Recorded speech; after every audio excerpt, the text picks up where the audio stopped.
కన్నడ భామ పూజా హెగ్డే తెలుగు నట star heroine గా వెలిగిపోతోంది. తొలినాళ్లలో వర్ధమాన హీరోల సరసన ఆడిపాడిన ఈ ముద్దుగుమ్మ ఇప్పుడు స్టార్ హీరోల ఫస్ట్ చాయిస్ గా ఎదిగింది. కోలీవుడ్, బాలీవుడ్ లో నటించినా హిట్స్ ని దక్కించుకోలేకపోయింది. టాలీవుడ్ లో వరుస విజయాలు దక్కడంతో స్టార్ హీరోయిన్ గా పూజా హెగ్డే కెరీర్ మలుపు తిరిగింది. 2022లో రాధేశ్యామ్ చిత్రం నుంచి వరుసగా 3 డిజాస్టర్స్ ని చవిచూసింది పూజ. అయినా ఆమె డిమాండ్ ఏమాత్రం తగ్గలేదు. భారీ చిత్రాలు ఆమె ముందు క్యూ కట్టాయి. 25 లక్షల రెమ్యునరేషన్ స్టార్ట్ అయిన ఆమె కెరీర్ ప్రస్తుతం 5 నుంచి 6 కోట్ల రెమ్యునరేషన్ కి ఎదిగింది. కేజీఎఫ్ సిరీస్ తో పాన్ ఇండియా స్టార్ గా మారిన యష్ సరసన నటించడానికి గ్రీన్ సిగ్నల్ ఇచ్చిందట. ఇటీవల హీరో సూర్యతో జోడీ కట్టడానికి ఓ ప్రాజెక్టుపై సైన్ చేసింది.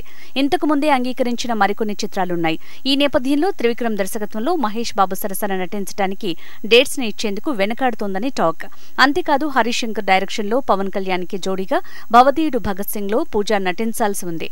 ఈ ప్రాజెక్టుని కూడా ఆమె పక్కన పెట్టేసిందనే టాక్ వైరల్ అవుతోంది. ఈ విషయం తెలిసి ఆ ఇద్దరు హీరోలతో ఆటలొద్దు బుట్టబొమ్మ అని ట్రోల్ చేస్తున్నారు పవన్, మహేష్ ఫ్యాన్స్.